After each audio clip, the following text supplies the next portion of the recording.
Hello, hello. We typically respond to pain or uncomfortable feelings by pushing it away, which just creates more of what we don't want in our life, such as tension or chaos.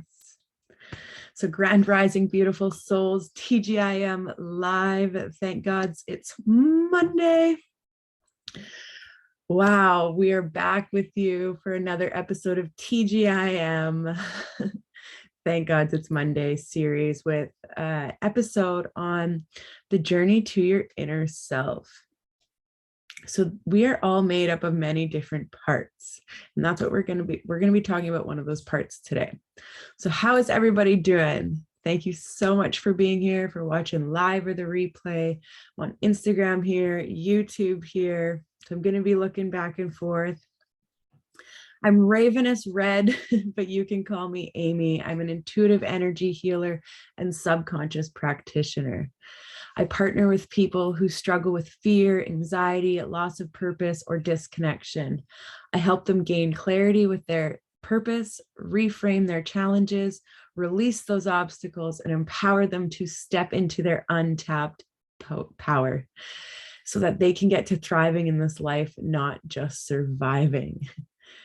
So the pain that you feel, the hurt, the anger, the resentment, grief, it isn't meant to punish you or to keep you suffering and in pain. It's meant to teach you how to let go. And this is what I'm here for, to guide you, to teach you each and every day how to let go just a little bit more, to make room for more love. So again, we are made up of many different parts. Most often it boils down to our light and our dark. Every person, just like a sword, has two sides, a light and a dark. And with this past moon, the full moon eclipse, a full moon lunar eclipse, our dark side was really being illuminated. What an incredible weekend. Oh my gosh, I'm still lingering with the energies. I'm curious, what are some of the things that came up for you?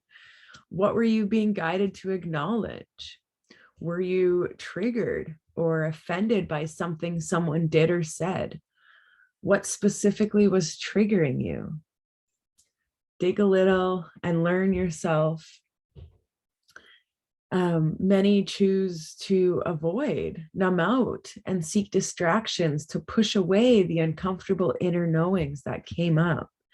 Back to that quote that started us off, is that we typically respond to pain or uncomfortable feelings by pushing it away. It's part of human nature in these days. But all it does is it creates more of what we don't want, more tension, more chaos, etc. So meet your shadow self. Hey. Fear, anger, bitterness, numbing out, avoidance, distractions, hostility, fighting, guilt tripping, addictions, excessive indulgences, self-harm, poor hygiene, fear of missing out, thoughts like, if they knew the real me, they'd leave, or things are never going to get better. Feelings of hopelessness, no faith, lack of morals or values. These are a few of the different ways shadow self shows up. And now it's unique in everybody, okay? There's so many different ways. Those are just a few to name. And so when shadow self shows up in our lives, it reveals where we have ignored the hurt, the pain, where we've denied ourself of acceptance, of love, of compassion.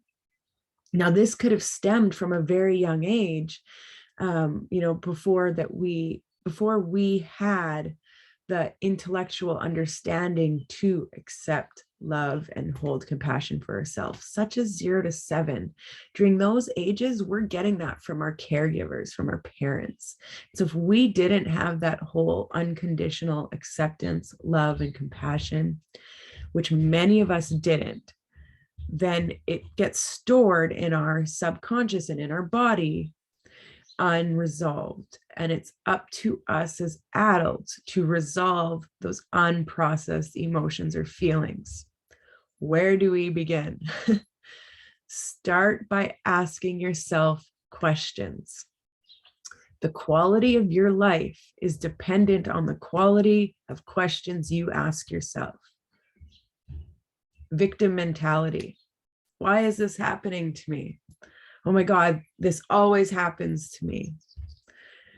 I can't be or feel successful, happy, or confident because I've been diagnosed with XYZ. For myself, I've been diagnosed with CPTSD, with anxiety, agoraphobia, depression, BPD, like all these different things. They tried to put me in these little boxes. And when I realized that their treatment plans weren't working, in fact, I was suffering more, that's when a part of me had to rise above. When it came to that life or death, I had to realize that it wasn't happening to me, it was happening for me to grow, to be better, to choose better for myself. So I ask you to shift from victim mentality, why is this happening to me, to a victor mentality. This is happening for me. Now, how can I turn this loss, this trigger, this diagnosis, this behavior, this situation into positive self-healing and growth? Dig deep and acknowledge the karmic cycles and the patterns and the generational curses that are coming up for you. The shadow self, the shadow habits. This is how we begin to heal. Build awareness around yourself without judgment. Simply hold curiosity. Building that awareness is like allowing yourself to witness your most ugly parts without blaming yourself or shaming yourself or, being angry or resentful towards yourself. So not being angry or upset at yourself for having these things come up, having these behaviors, having these habits. Just build awareness without judgment and identify the unwanted pattern. When you're triggered, do you fight? Do you react? Do you lash out? Are you holding yourself within? Are you withdrawing, just wanting to avoid conflict to please others? Are you wanting to escape the situation through avoidance? Like just build the awareness around it without judgment, with simple curiosity, and identify it, name it. This is what I want to work on. Decide how you're going to take action with that.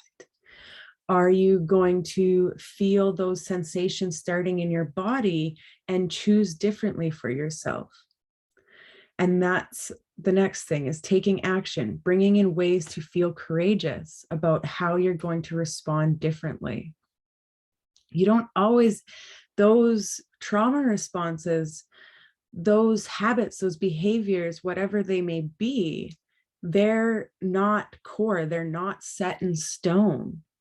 So bring in ways that you're going to feel courageous in how you shift and change this, again, without judgment. Lastly, and this is the step people miss the most, is hold yourself accountable. So what you fall down? So what you make a mistake? So what you lash out? So what? When you fall down, you get back up. You don't have to start over. You don't have to, you're not back at the beginning. Yeah, you don't have to start over from square one. You start where you left off and you pick back up and you carry on. Don't let it get you feeling in those helpless, unworthy, stuck energy. Just acknowledge it, we fuck up, apologize if you need to apologize to some people, and carry on. Maybe you need to apologize to yourself. Probably. Okay. Beautiful. So we got the Five of Wands. Five of Wands. The Five of Wands has to do with conflicting powers or conflicting energy. So again, our light and our dark side. Our light side could be like rise above, and our dark side is like clashing that. No, it's too hard. It's your darkness is seeking for validation of wanting to stay stuck. Whereas your light side is looking for, validation or things to how to evolve out of that stuckness. So clashing of the voices in your mind. And it could be clashing of egos with other people. But the medicine here is to step back, build awareness. What is happening? What conflicts are arising right now? And how can you bring in more harmony to that? The Four of Wands. The Four of Wands represents celebration, victory. Gonna feel that first level of success. That first level of I did it. Where you can realize or recognize that, how you responded to this situation is different from where you were before. Beautiful. So Mondays are ruled by the moon, our emotions. Go slow and honor your emotional body and nurture it. Give it what it needs. Some tender loving care, most likely. Truth is, nobody's going to give it to you or do it for you unless you do it for yourself. And it's not always breaking free from what's considered the norm, but normal people aren't winning. The majority of the population are suffering under crippling debt, an epidemic of CPTSD, anxiety, depression, trauma responses, poor gut health. And most often people are living in a constant state of fight, flight, freeze, or fawn response. So if you're feeling called to do some work on yourself, get serious. Today's not about major action, and this journey isn't about major action all the time. It's how you can make small, consistent baby steps. First off, by building self-trust. You must first build that trust with yourself first, that you're going to follow through for yourself, even when you fall down. And that's that last part there that most people miss the most, is holding themselves accountable. So small baby steps towards building that self-trust again. And if you feel called to do some work on yourself, or you're uncertain if this is something you can do on your own, join me in a one-on-one with a breakthrough session. It's a complimentary Reawaken Your Life breakthrough session to find out what your right next steps are to gain that first level of clarity on this journey of becoming your highest and best self. Or you can join us in group on May 26th for another breakthrough anxiety and Reawaken Your Life group session. So details to come on that. Thank you so much for watching live or the replay. I'm curious what your takeaways are from today's episode. You can let me know by dropping a heart below and leaving your insight for others. And I just want to send you guys so much love, so much divine universal healing energy, which is also known as Reiki. And so to move forward today and every day with gratitude for the earth we walk on, the air we breathe, and the fire to fuel our souls, and the water to cleanse us, mind, bodies, and spirits. I'm so grateful for this life, for this journey, for the ability to make mistakes, to learn from them, and to figure it out. Allow yourself to embrace the failures and the feedback. And love your shadow self, most importantly. Many blessings to each and every one of you on your week ahead. So much love to you. Thanks again. Peace.